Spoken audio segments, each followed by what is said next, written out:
What's good, people? It's about that time to randomly relate, reverse rant, hate. So, Benavides did the damn thing last night. It was a good fight. Ellis came to fight. He came to fight. He did his best, and it wasn't enough. Benavides gets the 11th round stoppage. Now, already, people are, of course, they're going to give their opinions on what they think. I'm seeing a whole lot of Benavides ain't ready for Canelo. He ain't ready. Well, that's why we want the fight, so we can find out. Okay, we can't always we think we can, and reality we can't always gauge how good somebody's going to be versus somebody else. He wasn't fighting Canelo. He was fighting a different guy. I will say the fact that he was getting hit with a lot of shots early. He would get hit, smile at Ellis, and I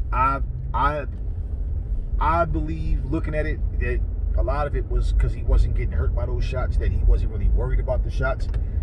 Okay, personally, I like to see a complete fighter. Show defense, show that you can avoid those shots. Make them miss, make them pay. One thing Benavides does that works, that makes the fight harder than it needs to be for him. He's a tall fighter that likes to fight on the inside, and he throws his punches standing straight up, which basically he doesn't bend at the knees a little, so get his legs underneath him and get his body behind his shots. So he throws a lot of arm punches, which is why when he throws those multiple fast shots like that, why it takes a combination to get a guy out of there most of the time, because he's not throwing his shots with his body weight behind it. He's throwing strictly arm punches a lot, and of course everybody's comparing him to Canelo. Now, based on what I saw last night, I can understand why people think Canelo would win. Okay, but at the same time, you train for a fighter. He's not fighting Canelo last night. It's not about just the fact that he's fighting a guy that we don't really know too much about, and the guy came to fight. He was giving them trouble. Hey, it is what it is. Okay. Austin Trout at one point fought Canelo, and Trout wasn't a super popular fighter, and people felt like Trout beat Canelo. But if you look at Austin Trout before he fought Canelo, people were saying, "Ah, man, Canelo gonna kill this guy." People actually thought Canelo was gonna beat Floyd. Now, my thing of what I saw was, I thought it was a good performance. Yeah, it's things that he could work on, of course. But at the same time, it's things he's gonna work on. He knows. Listen,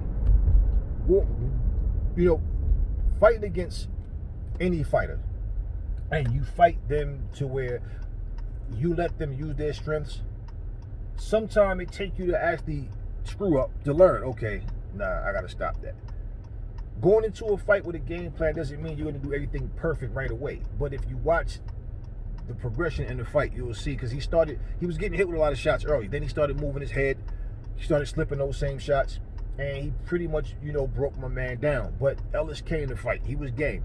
Now, I don't know if y'all noticed, but Ellis was a sparring partner for Caleb Plant. I don't know how many times they sparred. He didn't say how many times, but he was his sparring partner. Now, Caleb Plant is a guy who, Billy Joe Saunders as well. People are saying Canelo's going to destroy them. Okay, well, then who do you think that Canelo can fight that's going to actually give him a fight? Because everybody that you put in front of Canelo, everybody, they're saying he's going to destroy the Charlo. They're saying he's going to destroy Saunders. He's going to destroy Benavides. He's going to destroy Caleb Plant. Well, then who is it that's going to give Canelo a fight? I mean, you pissed off and you complain when you don't get the fights. Then, even the thought of the fight happening, you guys are saying that, he's going to destroy this. Well, I mean, some people you just can't make happy. I've heard people saying that, Benavides is a bum. Canelo's going to knock this bum out. And, listen, my whole thing is this. I wanna see, great fights.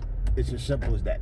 So I'm not sitting here looking to try to, put the fight down and sit there and make a movie in my head about how the fight's going to play out.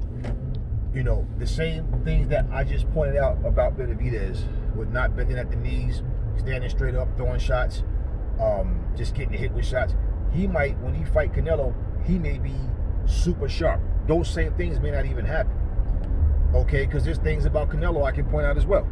At the end of the day, listen, at 168, he has no title. So what's going on right now, the way things are playing out from what I'm seeing, now, should Saunders lose to Canelo, what we're hearing is that Canelo and Plant, that fight is in the works if Canelo wins. Now, if Saunders wins, let's just say, then maybe it will be Plant versus Saunders. You would assume that guys want to, you would think rather that the guys would want to unify. So at the end of the day, those are fights I want to see. And Caleb Plant, people saying he's ducking Benavides. Well, if you had talks that, like I said, you're going to fight the cash cow, why would you jeopardize that just to basically satisfy some fans that want to see you lose anyway? To say, oh, you know what? Forget the cash cow. I'm going to fight Benavides. Not to mention, most people also think that Canelo is a better fighter than Benavides. So, I mean, it's not about trying to satisfy, people individual thoughts about you. That's not what it's about. So, Caleb Plant, he's in a great position right now. Okay, and Benavides, pretty much, he want to fight Charlo. He want to fight Canelo. He want to fight Caleb Plant as well. That doesn't mean that these guys don't want to fight. Now, Charlo, like I spoke about, him making that comment about him having to be vaccinated before you fight him. And here's the thing. I always say this and I'll say it again. I'm not into guys calling guys names if you're not going to fight the guys, or even responding to questions, but getting really graphic and saying things. And if you're not going to fight the guy, we already know they fight at 2 different weight classes. So Benavides is showing no interest in going to 160. I don't know if Charlo wants to go to 168. The only name really at 160, I mean, there's a couple of names that he can fight, but do you really care to see those fights? And at 168, it's not really deep either, but those would be more challenges with more credible names as well. Because at 160 right now, Triple G, nah. Other names, they're not big names. You understand what I'm saying? They're people like, okay, I know who he is, but do you really care to see those fights? Each man, each woman, hey, they're entitled to do what they feel they got to do. And I feel like Caleb Plant, yeah, why would you not take that fight against Canelo? Why would you put that off to fight Benavides? No, you go, you make that money, you fight Canelo. If you win, sky's the limit for you. If you lose, hell, you got a huge payday. It's only your first loss. There's still other guys out there that you can fight. You understand what I'm saying? So at the end of the day, that's just rubbish when people talk like that. And people who say that show that they have no common sense and they're hypocrites, because if anybody had the chance, okay, that's like I said, that's like playing a $500,000 lottery versus a $500 million lottery. Like, really, you got $1, which one you going to choose? And you're going to choose the 500,000? Nah, I doubt that. Okay, now either way, Benavides, I thought it was a good performance. I thought it was a good fight. And I'm not going to sit here and tear the fight down and just to sit there, oh, this guy should have been doing this, should have been doing that. No, I'm just saying there's certain things I saw Benavides do that I already know. Someone like Canelo will capitalize on those things that Ellis wasn't capitalizing on. In fact, I don't see, put it like this, from looking at what I saw, people are still underestimating Jamal Charlo. I don't think Benavides beats Jamal Charlo, right? I don't know if he beats Canelo. You understand what I'm saying? But he deserves to be in a fight with either one of them. That's why we want the fight. You understand what I'm saying? That's why. You have people that's speaking off bias. You have a lot of people speaking off what they don't even know what the hell they're talking about. They're just talking. And you also have people that if you want to be realistic and look at what's going on, one thing you have to understand about fights, like I said, fighters improve. Okay, they improve. We're not going to use age, for example. If Benavides was to lose to Canelo, I'm not going to say, oh, he's only 24 years old. It's the same crap excuse they tried to use with Canelo when he fought Floyd. Benavides doesn't have 40 fights. Okay, Canelo did when he fought Floyd. He had 40-plus fights and well over 300 amateur fights. So we're not going to sit here and play that, oh, but he was unexperienced. Bull crap, he was unexperienced. No, he just wasn't as good as Floyd. Simple. And I'm going to stress that every chance that I get, because I'm tired of people making excuses. But like I said, then you go and praise, Wilfredo Benitez, who was only 17 when he won his title. Floyd was only 21 when he won his title. You understand what I'm saying? Mike Tyson was, 21 when he won his title. Muhammad Ali, same thing, 22 years old or whatever, 21, 22. And yet people want to baby certain fighters. We're not going to play that game over here. So anyway, Benavides feels he's ready. Then, okay, his corner feels he's ready. That's a fight that you take. Don't take the fight losing and make excuses. No, you just was not the better man. It's as simple as that. Or what should Benavides do? Wait until Canelo's old and washed up, then say, yeah, now I'm going to fight him? No. You guys, like I said, a lot of people just talk. They're not thinking realistically. You complain when you don't get the fights. When you get the fights, or the possibility of a fight happening, then you want to sit there and say one guy's a bum. And then what fight do you want to see? Because you guys, you make it sound like it's just a world of contenders out there for Canelo that's not on planet Earth somewhere.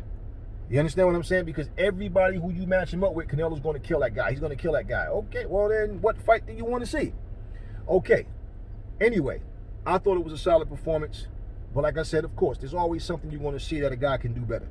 Okay? But at the end of the day, and he himself said he knew he can do better. So he knows there was things that he wasn't doing. We saw Errol Spence fight.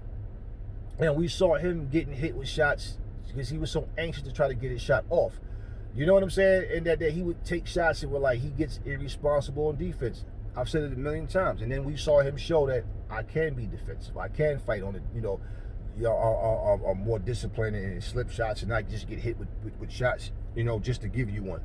Now, on to something real quick. I just want to clear something up because I want everybody to understand.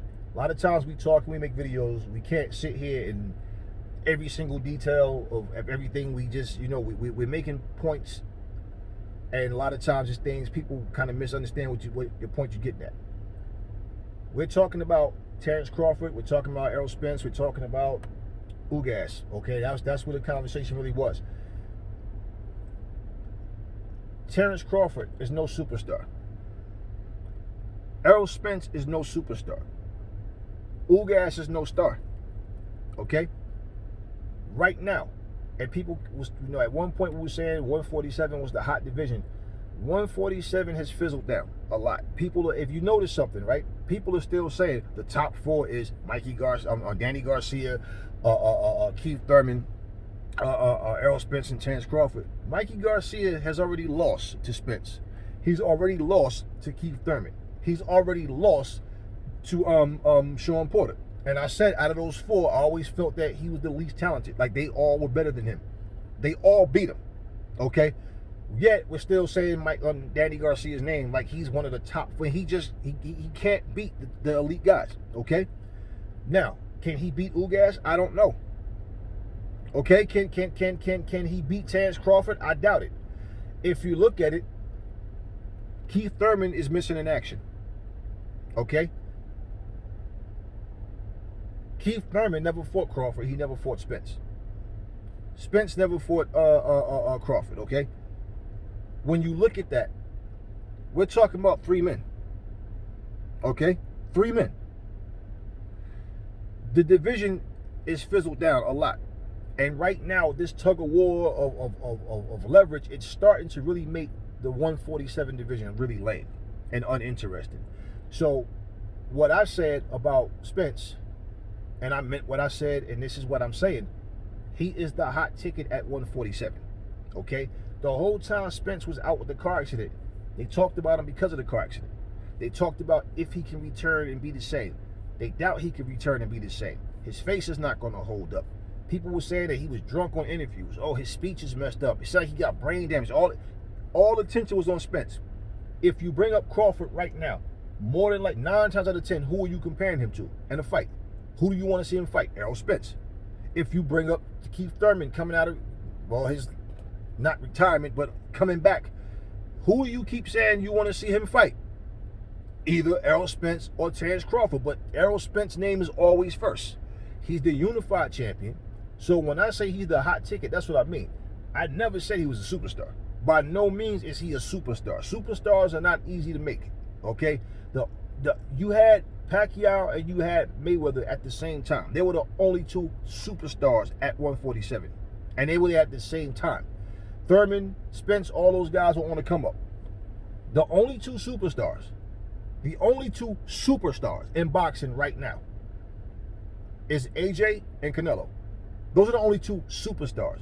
Manny Pacquiao name holds a lot of credibility, okay, and he's more popular than Spence and Crawford and all the other guys at 147. Manny Pacquiao is on his way out, and he's talking about fighting Mikey Garcia. He says, oh, Spence is too slow, I'll beat him. Okay, show us. Show us.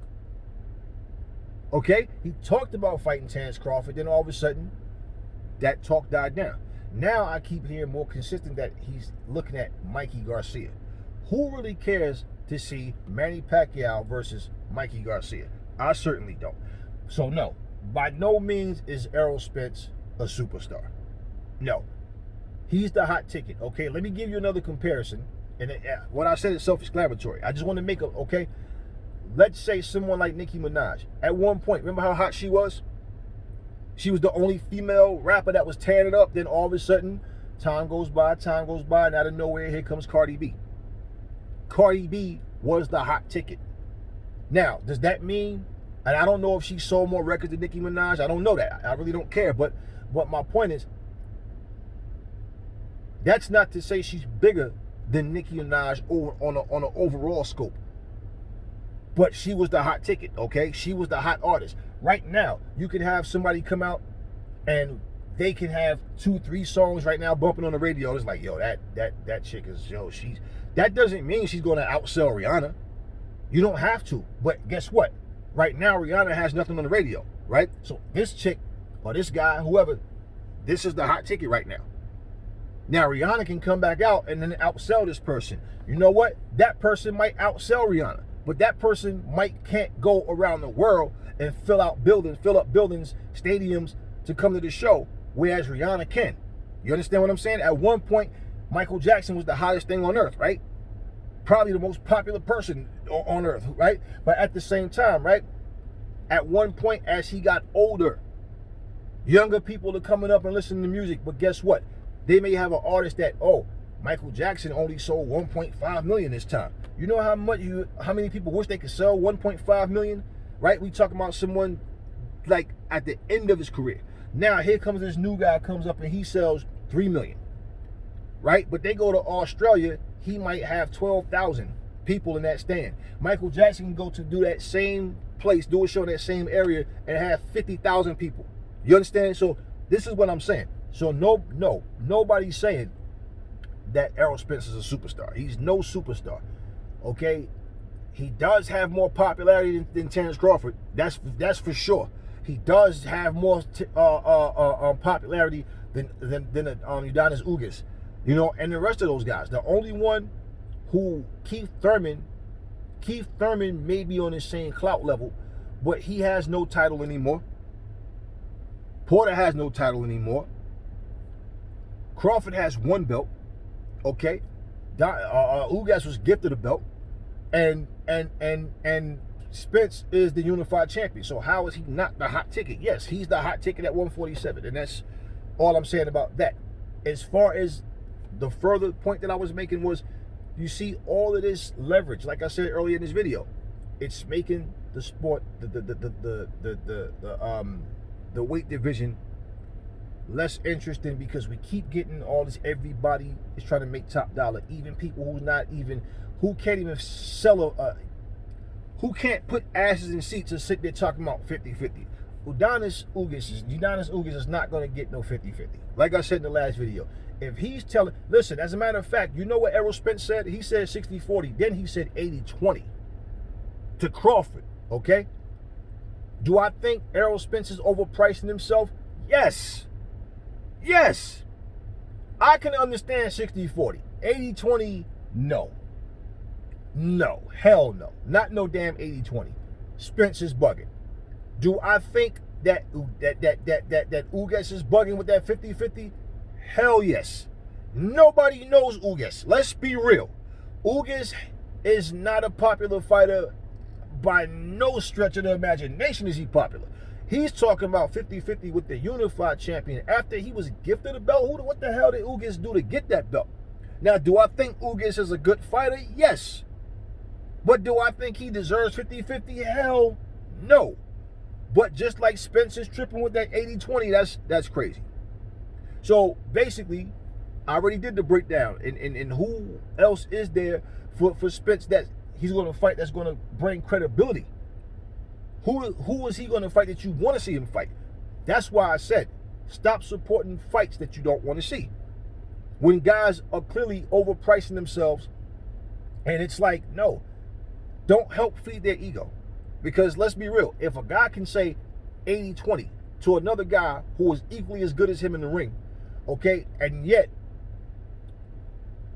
knowing that this is a legacy, career-defining fight on top of that, if he can go out and fight somebody else and do the same, I don't care. Even let's say if his fight was only 200,000 views, right?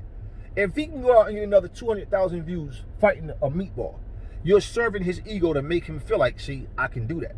And then let's say the same guy, let's say Crawford fights somebody and do 100,000. You see, now he's going, well, I made 100,000. I got 100,000 more views than he did. So even if his viewership was low, it's still higher than his. You see what I'm saying? So now, to him, his point is clear. So that's all I was saying on that. Hell no. Spence is no superstar. You understand what I'm saying? There's very few, like I said, there's only superstars. Look, Tyson Fury's no superstar. Wilder's no superstar. Dillian White's no superstar. Joseph Parker's no superstar, okay? If you are only big in the country that you're from, but when you travel around or when you get, people are talking and nobody knows you, no, you're not. And we already know that when it comes, like right now, viewership is going to always be lower than what we want, than it could be, because first off, with COVID, understand, boxing is not what it used to be, okay? COVID has people don't want to just sit in the house. People want to get out. They're tired of sitting in the house. So when they are in the house, they want to see interesting things. They want to be entertained. People are doing other things. I can tell you now, we was always going to like the sports type restaurants and stuff like that to go watch fights and it'd be packed. Now you can't even do that. And even before COVID, these places wasn't packed out like that. The only time you even had it packed out like that, even like Buffalo Wild Wings, something like that, is when the UFC is on.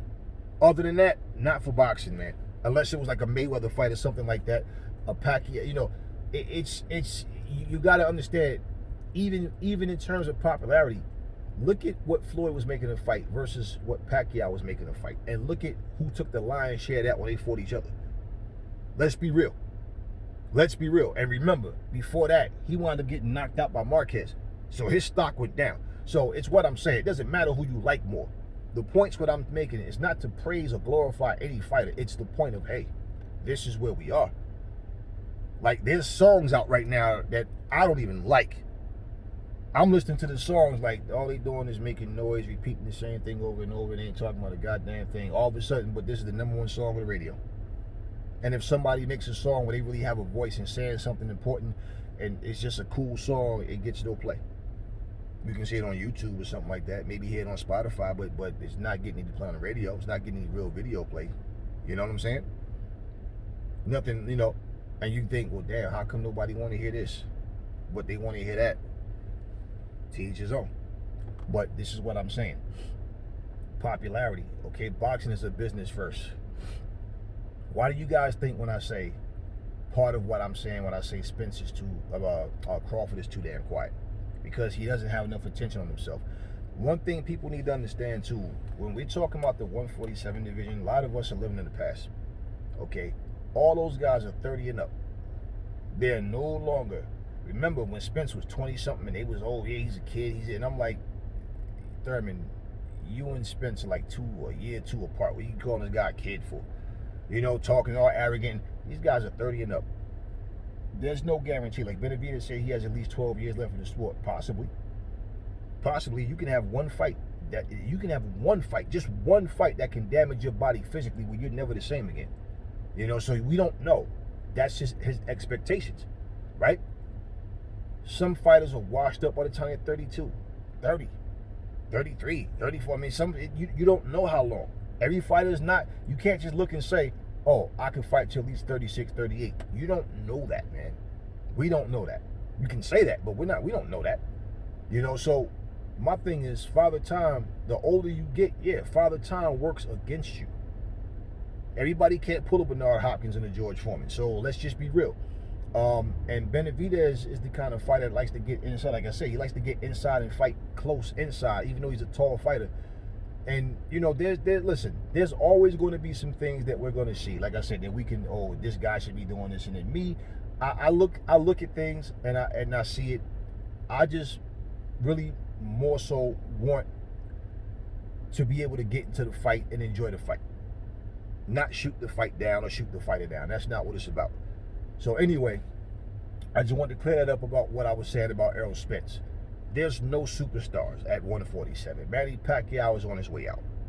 Okay? He's on his way out. And like I said, he's talking about fighting Mikey Garcia. Nobody's watering at the mouth about that fight. So when we are doing breakdowns or pointing things out, for me, you guys know, I'm not a fan of anybody's. And I don't care even if I want to see you beat the fighter that beat your opponent. I'm going to be honest and call it right down the middle. I'm not going to sit here and make excuses up. Just like I said about Charlo. Whoever the Charlos fight, I want to see them win. Charlo was bugging with this whole you got to get vaccinated nonsense and bull crap and all this. Even with Spence with the 80-20, no. He doesn't deserve no damn 80-20. 60-40, I can agree with. 60-40, I can agree with. 80-20, no. But what I'm saying, and I'm not saying Crawford's wrong for not accepting it. What I'm saying is Crawford, look, any fighter who is confident as they talk and they want to fight that bad, they realize this dude is not going to break. You know what? I take your 80-20 or I take your 60-40. I'm going to beat that ass. And when I do, now I'm going to call the shots. And I said that in the last video. So clearly, I said these things. So no. Superstars are far and wide, man. You can't just call somebody a superstar because they have belts. No, he's not a superstar. I mean, the longest reigning champ in boxing right now is who? Gary Russell. Who the hell is talking about Gary Russell? So your accolades and all your hard work, they don't always go noticed. And part of that is Gary Russell's fault as well. You understand what I'm saying? So he's no superstar, but by far he's a talented fighter. Gary Russell is one of the top pound for pound talented fighters, but who's talking about him? So no, he's no superstar, but look at his accomplishment. So anyways, look, Benavides did what he had to do. I'm looking forward to seeing him, whether it's against Caleb Plant, whether it's against Canelo, Charlo, or any other top elite fighter. I think he's ready. But of course, like I said, there's always room for improvement. And Canelo as well. Not just Benavides or Charlo or Spence or in any of these fighters. So anyway, I'm just looking forward to some great boxing. So look, shout out to the whole family. Never fall in love with lies. Remember, the truth brings hate out of people. That's all I'm going to say in this video. I will catch y'all on the next one.